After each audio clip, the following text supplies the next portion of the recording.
Hi guys, welcome to Irish Footy Vlogs. Welcome to another First Division review show. And we'll start off with Bray Wanderers and Wexford. Cian, we'll start off with you this time. Craven's goal right in half time. Thompson, who returned to the club on loan from Longford, and Graydon with a late penalty, Doherty for Wexford. But not a good result for Bray. Puts them up to fourth in the league, 3 points behind second and third. Yeah, look, Bray really come up, gone about their business nice and quietly. They have themselves in a great position now. That was a top win. That I know people will say it's expected and stuff like that, but you still have to go and win it. They went and won it. They haven't really done themselves justice from last season. You'd like to think they'd be closer to the top, but I don't think anyone can really compete with Shells at this minute in time. But all the same, you can beat what's in front of you. They done their job this week, and it was fairly easy. I was looking at the game, and I hate watching the games when I know the results. It kills me. But I was watching it, and it was really good. And they knocked the ball around really well. So well deserved. Yeah, I mean, Philip, last season Bray did very well. They nearly finished ahead of Drogheda, but they'd Graydon and Thompson on the wing. I just wonder now, as we're coming into the tail end of the season, 9 games left, they're going to be in the playoffs. Let's be honest about it. I think it's fairly safe to say they're going to be in the playoffs. That combination could be critical when it comes to that point, couldn't it? Yeah, of course, absolutely. And I think we've seen it in the performance. But I suppose before I talk about the game, Keno made a point there about Bray quietly going about their stuff.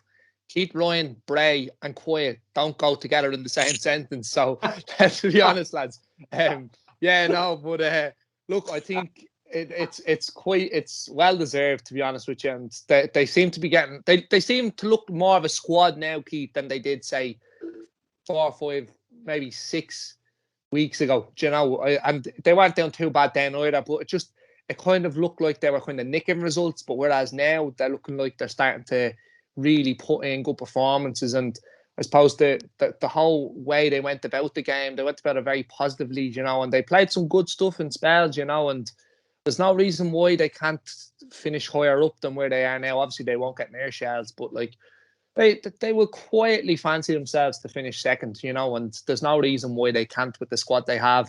But look, it'll take a bit of a decline from Treaty and others around them as well. But I have to say, I was very impressed with them in this game because, as Keno said as well, it's a game you expect to win. But I think they're games where more pressure comes because you're expected to beat teams, and I seen a first hand today with Rovers, like they were supposed to beat Longford and they very nearly didn't. And Wexford went about the game as well as they could, but again the quality was just on show there in terms of what Bray had and what they had. And I think the scoreline was very fair as to how the game played out, and I have to say I enjoyed watching Bray, and I haven't enjoyed watching them too much this season, but I have to say, looking back on this game, I thought they were all right, and they'll do fine in the playoffs if they when they finish in there, because I can't see them dropping out by now because they're playing too well.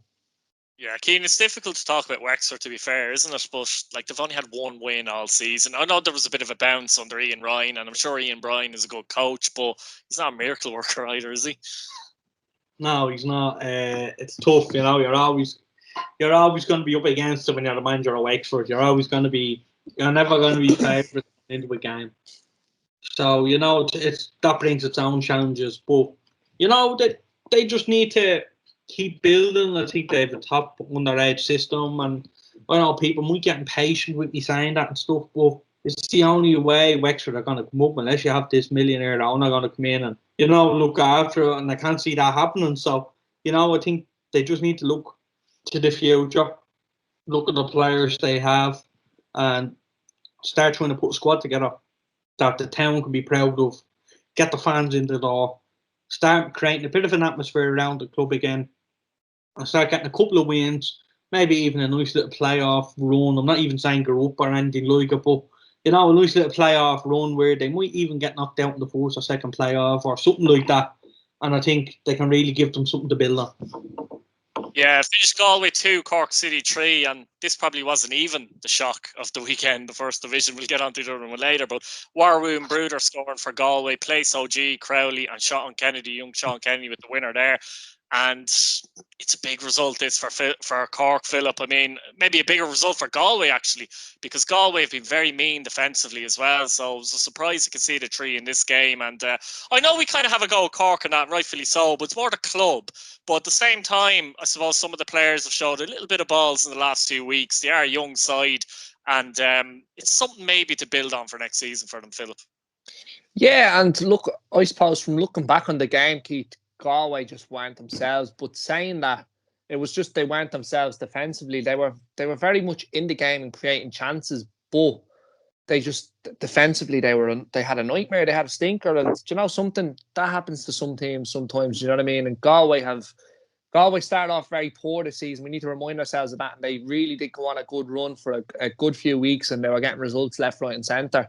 I think this kind of just brings them back down to earth, and they realise that, look, we're a good side, but we're not the best in the league. Do you know what I mean? And Cork, look, I'm delighted that myself and Keno and yourself have something to talk positively about, because, something like, I feel terrible at times when I'm talking about Cork. And when you even introduce the fixture, I'm saying, geez, you have to say something about Cork, and you can't really find anything positive to say other than this performance. Don't get me wrong, I said Galway were in the game, but Cork were very resolute, and they had to be at times during the game. But when it came to going forward, it looked a bit more, and there was a bit more intent about it, and Cork have been a team that have not lacked intent, but just haven't been able to put two passes together at some times during the season. But they were really good in this game when they were going forward. And look, I think it's nice that they've got a result, but do you know what I mean? Winning 3-1 against Galway, it doesn't do you. It doesn't define your season. Do you know what I mean? It's one game, and I think they need to kind of, as you said, it's the club needs to look at themselves and need to sort it out. But they were really, really positive when they went about their business in this game, and I think it's good for the fans that they've got a result. But again, I wouldn't be jumping up off the chair. It's 3 points and nothing more than that, Keith. Yeah, Cian, I suppose from Galway's point of view, it's just a reminder that, as Philip says, Galway are not the best team in the league, and they're going to be in the playoffs, no doubt about it. But now, none of us thought they could catch Shells in reality. But you had a few people saying, oh, maybe they could if 1 or 2 results go right. Well, that's it completely. 9 games to go, 10 points in it. It was just another reminder that Galway are not catching Shelbourne, if anyone needed one. Yeah, look, it's tough for the teams in the first division. It's tough for Galway now. They're out of the cup, and it's tough for them to keep going, knowing how far off they are to Shelbourne. So the season will, I've said it a few times now, but the season is going to peter out a little bit. And, it's tough to keep going. It's tough to keep your... Say it would. Keep that in. Yeah. But yeah, it is. Yeah, but in fairness, I'm looking at them there, Cian. They're 10 points behind Shelbourne. You're right about the petering out thing, and then they're 10 points ahead of not being in the playoffs with 9 games to go. How do you keep a group like that motivated? Well, you have to motivate yourself. You have to be professional here, and you have to just keep yourself going for the cup. For the playoffs. You have to keep yourself going, because that is like a cup. It's like a little mini cup, and you have to win your rounds. So they need to be keeping the form. Players will want to be getting in the team for that. I know it's 10 games away, but you want to be giving John a little bit of a headache, saying, who am I going to pick here? Who can I trust here to put in here for this playoff? Because it's going to be a tough one. Whoever you're up against, it's going to be a tough game. So I think players need to be fighting for positions. I think John needs to be getting his team sorted now. Look, they're going to be out in the press. They're going to be saying we're going to do everything we can to beat or to catch Shelbourne and this and that. That's all for the media street and all that. But I genuinely think they're looking for teams now. They're looking for teams, and they're looking for which players he can trust now to the end of the season. That'll do a job for him in the playoffs, because that has to be the focus of getting into the Premier Division. Yeah, 100%. The finish, UCD 0, Shells 0 at Belfield, and a few Cobh cases of Shells, particularly the goalkeepers. But Jack McCarthy made his debut, 17-year-old, and in fairness to him, he'll be delighted to keep a clean sheet. UCD were without Whelan, and probably the one game you didn't want them to be missing, because most of the Shell's players are missing were in defence, essentially. So, look, it's a good result for Shelbourne because it keeps them ticking, doesn't it, Philip? Yeah, to be honest, Keith, it wasn't the greatest of games looking back on it. There was very little that happened in the game, really. I think that was down to a bit of inexperience from both sides. UCD are a young side as it is, but then obviously Shells with the COVID cases and players missing. So I think that kind of led to it kind of petering out a bit, because it did kind of look like it petered out in the last 20 minutes of the game. At times, both sides looked like they wanted to try go for it, but just weren't able to. And I think that was just down to a lack of inexperience and not wanting to lose the game as well. And there's a couple of good saves as well. I thought the UCD keeper made a couple of saves in the second half, but other than that, though, you have to say there wasn't much really happening in the game, and I think we'd all agree, lads, if the COVID cases didn't kind of circle in the Shelbourne camp, I think if they had a full squad, they'd have easily beat UCD, who've been poor the last couple of months. And that's something that I suppose they'll look at it positively and say, oh well, we got a point against the team that's going to run away with the league. But I think when it comes down to reality, they play the Shells C team at this stage now. Yeah, I mean, Cian, UCD have a 5-point gap over the team behind them, so they've a 5-point gap in playoffs, essentially. Any danger of them dropping out, do you think? Do you think they'll get enough points to stay in? I think they'll get enough points, but I've seen a lot about people criticising UCD a little bit for not winning this game and saying, how did you not win it and stuff. Look, I get the young goalie, right? But they had Wilson, who's probably been the best fullback in the league by far, playing. They've had, Cameron Ledwich, who's just had to come up from Southampton, who's a smashing player. They've Mick Barker, Coogan, I think, played centre half as well. So these are Premier Division quality players. You have Dahil Rooney, you have Fardell. What's your man's name in the middle? McMahon. Played. Yeah, McMahon's played. Ryan Brennan played, etc. So yeah, Lunny played. Ryan Brennan, Michael O'Connor played. So that's a very, very strong side. You had Yo-Yo Maddie on the bench and everything. So it's Eric Malloy was on the bench. Yeah, so it's a strong bench and a strong side for Shells. The young lad McCarthy pulled off 3 massive saves. Absolutely fantastic in the game. I watched this game this morning. It's always hard when there's no goals. But I sat through it and I watched it because I seen Clarkey and stuff like that speaking about the saves, and I was looking forward to seeing how well he done. And he really done well. He should be very proud of himself. It's such a big club in Shelbourne. Well, me and Philip probably disagree on that a little bit. But, such a big club to making our debut. A lot of pressure on the kid, considering, they haven't lost the game with Clarkey and goal and, stuff like that. So he's coming into a game against a Highford and UCD side that can score goals. So, I wouldn't underestimate that draw at all from that Shelbourne side. And I think it just shows you the strength that they have. If you're missing that many players, to not even concede a goal just shows you how good they are. And, they did have 1 or 2 chances themselves to score, and they'd be kicking themselves that they didn't win it, believe it or not. Well, I think so, and anyway. Yeah, 100% agree with that, to be fair. We'll move on to Treaty and Cavo, and if anyone's seen the preview show, they're going to have a laugh here. Finished Treaty 1, Cavan Teely 4, O'Connell for Treaty. LaBouche was early, Waters, Knight and Barnes. Now, that's Cavo's first goals in 7 matches. By God, football is strange, that's all I'll say. They get 4 goals in 1 game, beat a team, apart from Shells, probably the form team in the league, to be fair. It's fair to say that literally nobody saw this Philip. I don't know. I think we all need to pack it in, boys, with what we said there during the week, to be honest. I'm going to turn off my camera. Oh God! But I tell you one thing though, it was actually good to watch though. Looking back at it, because I didn't watch it live, I had to look back at it this morning.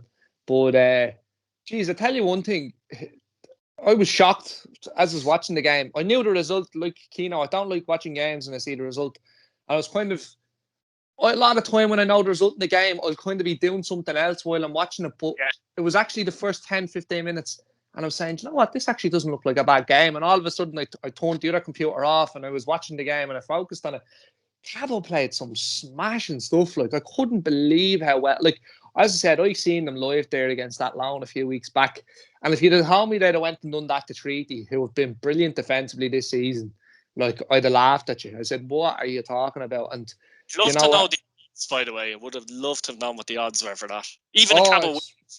yeah, I'd say it was about 5 or 6 to 1 easily. But Treaty just didn't turn up. And you know something, I'm not going to say a bad word about Treaty because at the end of the day, they shouldn't be where they are this season. I think we'd all agree that they've massively overachieved. And if they don't win a game for the rest of the season, they've still done really, really well, you know. And you're allowed these things when you're a new club and you're only coming into the division. Obviously, we're not going to call a spade and say that it's fine, they can lose every game. Like, they would be really disappointed with how they lost the game. But overall, I think Cobh just turned up on the night and put in an excellent performance, and Treaty weren't able to deal with it, you know. And I have to say, I'm delighted that Cobh did get this result as well, because they look really, really poor for the last couple of weeks. And I think a result like this is exactly what they needed. And they have got the type of player to be able to finish in the playoffs, but they need to be producing week in, week out. You can't have a game like this where you win a game 4-1 and then you don't score for another 6 games. That just doesn't happen for teams looking to get into playoffs. I still think it's probably a bit too late for them to get back into it, to be honest with you, because the other teams that are in the playoff spots at the moment are doing quite well. But look, God loves a trier, and if Cobh and Teely are willing to put the performances in, week out now until the remainder of the season, who knows? Personally, I don't think they will, but again, who knows? And as you said there before I started talking, Keith, football's a strange game and you never know. I mean, yeah, Cian, like, what happened here? Did you see the game yourself? Yeah. I mean, I seen this game and I watched this I'd say about 2 hours after, and I didn't know the score. This game was on Friday night, so I was actually at my own game, believe it or not, and then I ended up going up. We played Oliver Bond. That was another story. But now, I have to say, now I watched this game. I didn't expect it. I don't know why. I didn't know the score, didn't know the result, but I just said, I'm going to stick this game onto me. I watched it. I wasn't disappointed when I stuck it on. Really good from Cobh and Teely, but it annoyed me. The reason it annoys me because they can be so bad and then they can be so good. They just really annoy you that way. There's no in between with them. They're either shite or great. You know, that's the way it is for them. And it's very frustrating. And I think why is that though, Cian? Do you have any idea why that is? Like, I've no idea, but you know, they seem to do well in games that they shouldn't. Particularly away from home. We've said it before, but they do seem to do better away from home. Yeah, and then in fairness, that Stradbrook, the pitch and stuff isn't great, and you know, it's not a great spot to play football. So, you know, I don't know whether that could play into it, but you know, we're making excuses now for them, I think. Or just they're not good enough in 90% of their games. And they could be, you know, they could be a club that could be. They've been knocking around the playoffs the last couple of years and in the round and beating Longford there a few years ago in the playoffs, and so they're well capable. Anyone in that first division is well capable of getting a result out of each other. But you know, it's just Treaty were awful in the game. You know, I think Tommy Barrett would be fuming with that. Look, they'd be delighted where they are in the league, and you put everything into perspective and everything, but you have to take every game by game. And if I'm in that Limerick, that Treaty dressing room, we'd be fuming. The fans, I've seen all the fans behind the goal actually, but that was something, wasn't it? Did you see them in the Katie will probably put a picture in for everyone now. You know the way he does that. He puts a nice little picture in, everyone will see them all now. But like, you know, they created a bit of atmosphere. Great to see.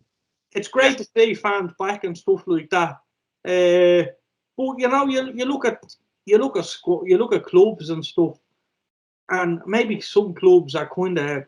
It's very annoying to see the amount of people at Treaty, then to see the amount of people at Dundalk today or the Pats game. Why are the numbers different? You know why why can we not have 500 at Dundalk if you're having that at treaty and stuff like that? So it's very unclear, and you don't know how many people are going to be in the ground. I don't know what the story is with that. I think that needs to be clearer. But look, it was great to see them behind the goal. They created some amazing atmosphere. That's the usual away end. The market fails. I don't like it personally. It's like being on a bus. There's poles everywhere. But it's really good to see fans back and a bit of atmosphere. So I was delighted with that. It finished Cove 0, Athlone 0. Moving on. No, Lions got sent off after 72 minutes. Ben Reardon after 90 minutes. This result does nothing for Cove or Athlone, to be honest with you, because Cove, they're 8 points behind Athlone, who are in UCD, who are in the playoffs. And Athlone are 5 points behind UCD. Athlone in particular, I think, could have done with the 3 points here, Philip, couldn't they? Yeah, I think this would be a result they'll look back on and say it was one that got away. They had ample opportunities in this game to win it, look, I suppose they didn't really create too much, but there was a couple of chances in the game that kind of fell from that you wouldn't expect to, and I think they just weren't there. They didn't put their shooting boots on when they were playing because they missed a couple of opportunities in the game, and I have to say, Keith, it was a tough watch. It really was. It was a tough watch, and the last 20 minutes of the game, I knocked it off. I wasn't interested. It was just really, really poor, and I think it was the chances the thing that annoyed me was like both sides could have won the game, but then obviously what happened to Cove, getting the players sent off, that didn't help anyone, and then I suppose they were just looking to hold on, which they did. And I suppose the other side to it is, Keith, they showed a bit of gut about them, and any other side that usually goes down to 9 would struggle to win, to take any result out of a game. So you have to give credit where it's due, but I just think that Athlone will be kicking themselves, Keith.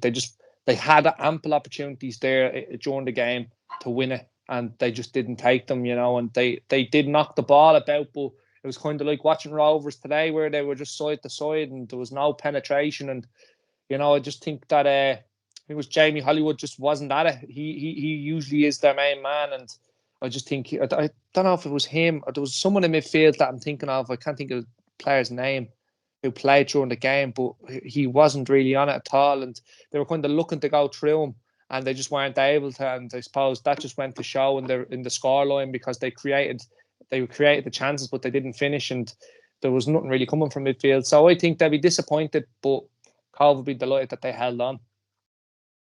They're only 5 points behind UCD, Cian, but it's just their inconsistencies. It's very difficult to see them reeling that in, isn't it, Athlone, I think, to be fair? Yeah, Athlone are that was poison from the other day. They were bad. I'm not holding back here. You're down to, I know it's tough playing 9 men. I get that and I understand that, but you need to move the ball quicker. You need to move the ball around the pitch. You need to play to your strengths. It's almost like they knew they were going to win, and it was almost like, okay, we'll just go about it. Yeah, that's the vibe we got off watching the game. I'm not going to give too much credit to Cove either, because I didn't think they were great. I just, Athlone didn't put it up to them. Cove had it easy, to be honest. I thought the game was easier for Cove.